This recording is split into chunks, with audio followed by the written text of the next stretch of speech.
Un día más, con la gracia del Señor, proseguimos el comentario del Catecismo de nuestra Madre la Iglesia. Estamos en el punto 430.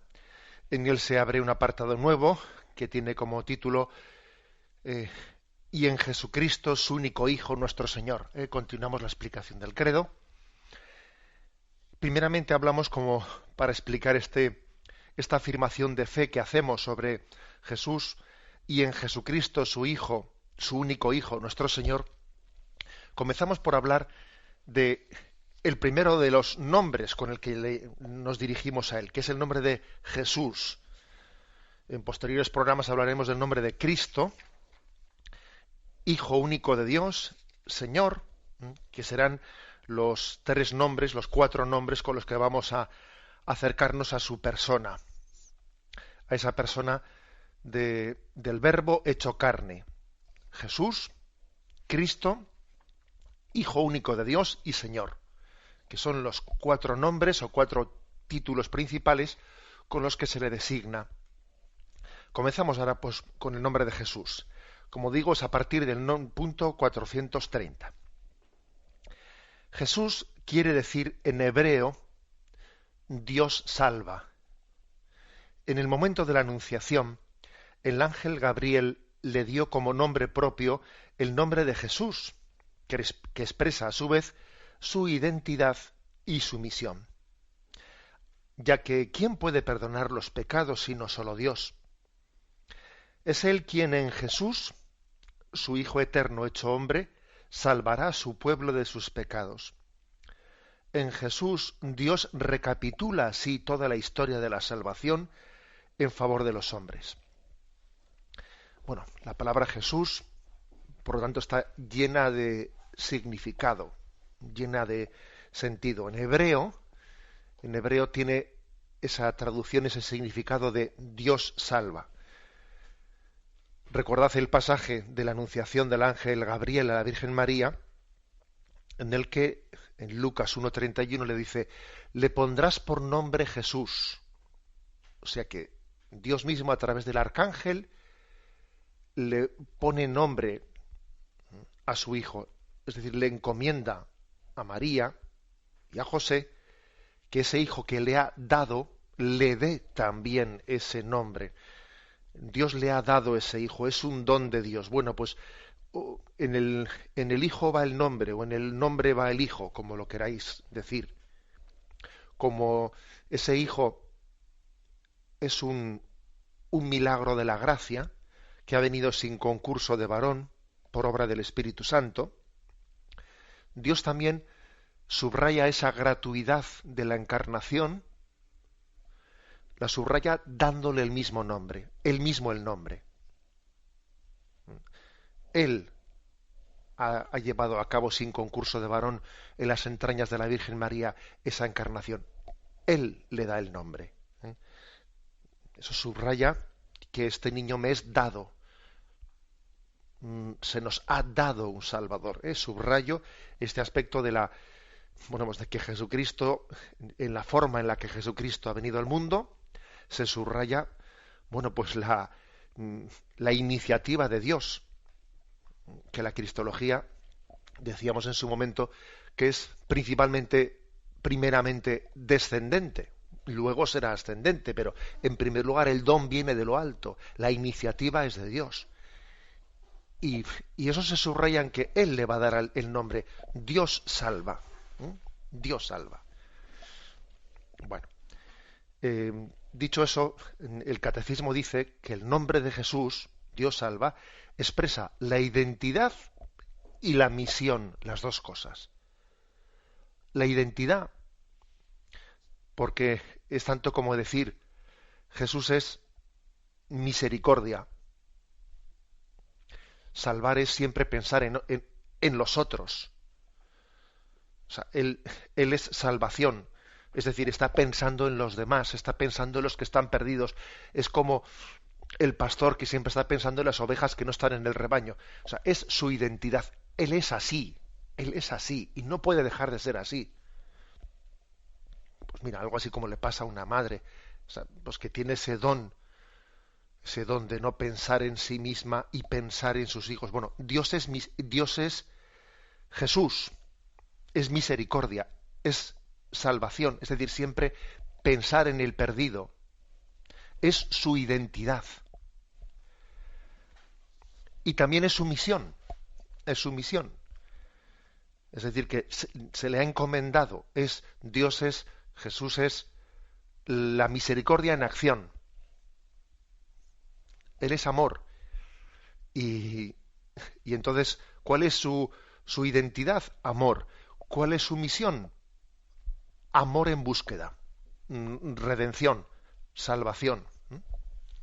Bueno, por eso veis que en Jesús se identifica completamente la identidad y la misión.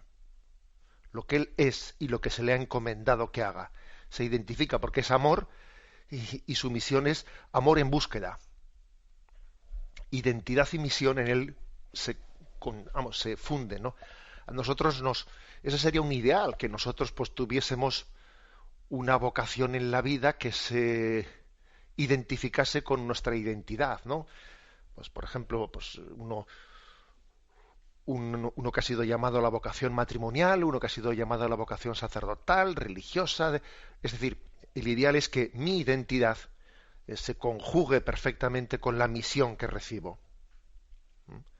Dijo, este sí que tiene vocación para esto. ¿Cómo se le nota que parece que ha nacido para esto? Solemos decir eso, ¿no? Cuando vemos que alguien se conjuga muy bien, pues con la vocación que tiene. Bueno, pues eso que podemos decir, ¿no? De algunos de nosotros, eso es perfecta, o sea, es plenamente, ¿no? Eso está plenificado en Jesucristo, en el que identidad y misión coinciden plenamente.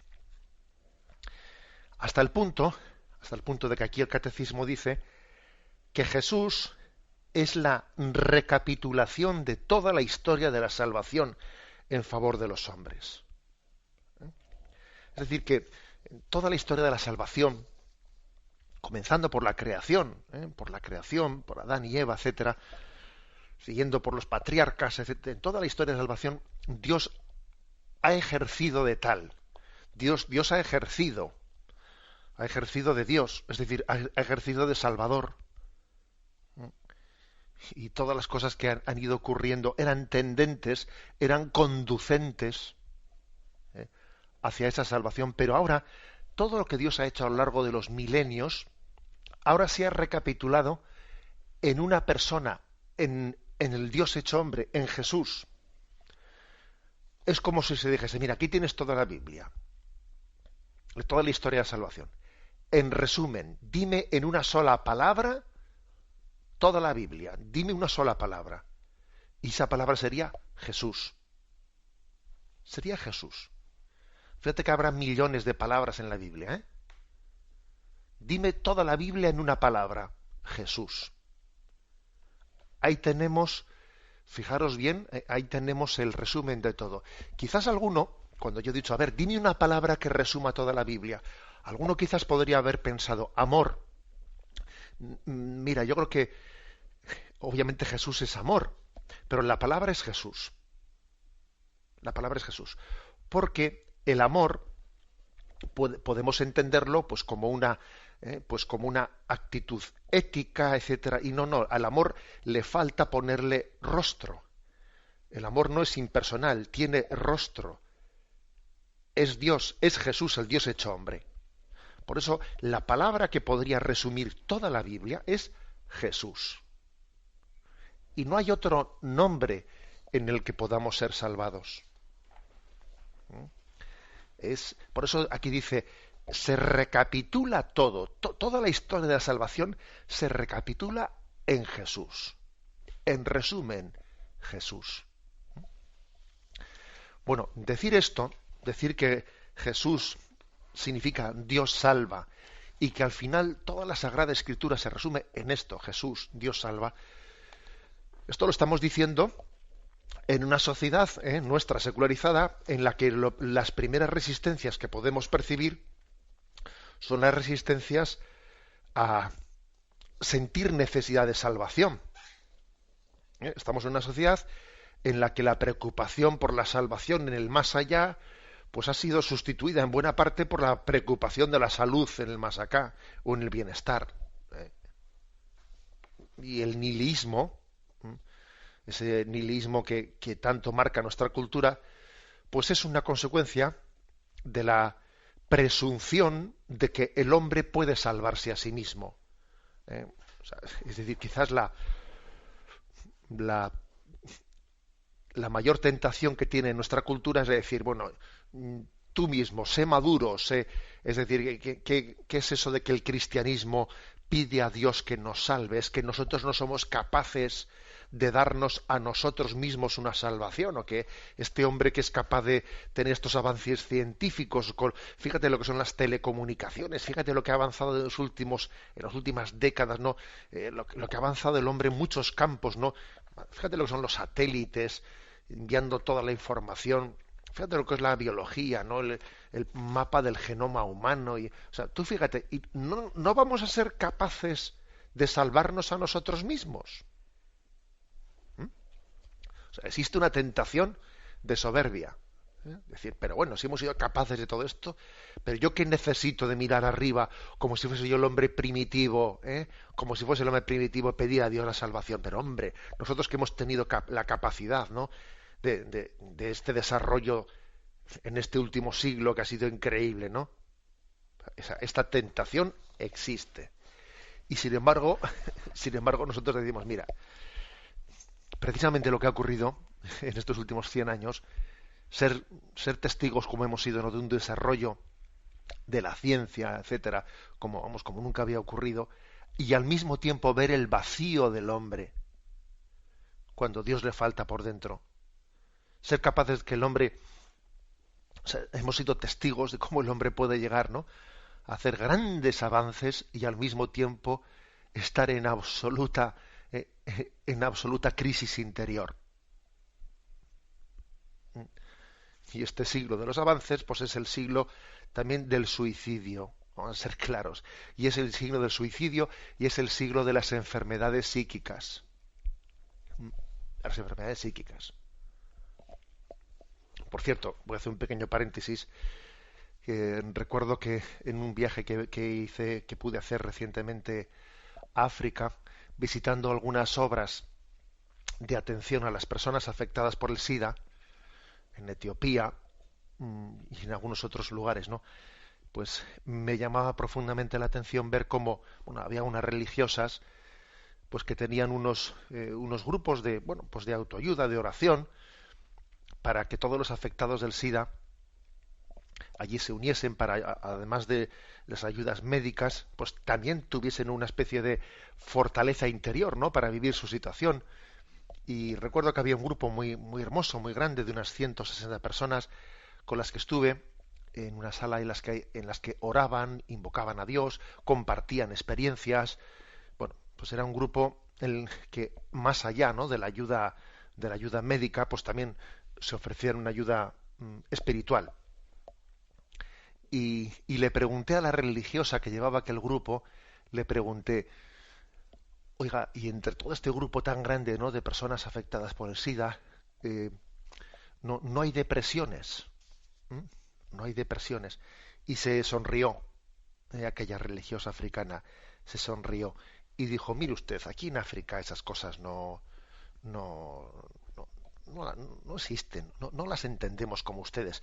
Me decía, sí existen, ¿no? Sí existen, pues algunos de grandes enfermos mentales, las enfermedades mentales graves, pues sí existen, pero ese concepto de ustedes de depresión, de que alguien tenga un estado anímico bajo, etcétera, eso aquí, ese concepto no existe, ¿no?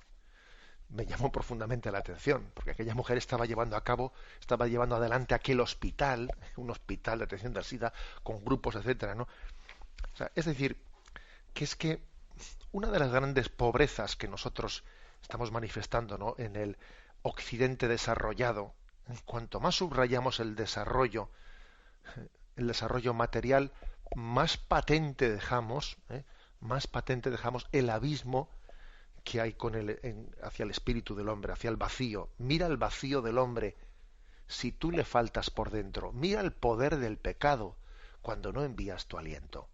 El contraste es mayor.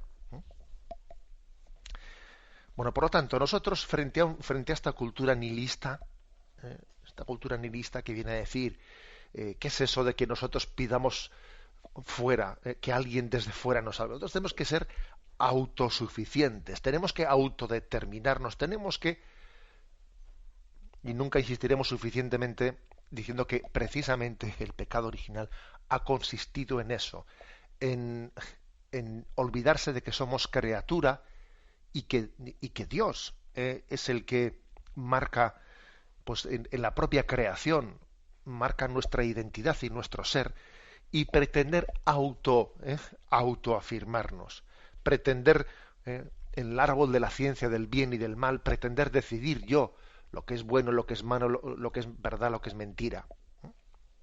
Es decir, no permitir que Dios me explique mi ser, sino pretender que ser yo, ¿no? Ser yo el que decida, incluso si yo admito o no admito que Dios exista. Fijaros bien, ¿no? A dónde llega la soberbia del planteamiento, digamos, pues de la autosalvación. Yo me autosalvo y yo veré si admito o no admito, ¿no?, la presencia de Dios. Bueno, por contra, ¿no?, frente a esta tendencia de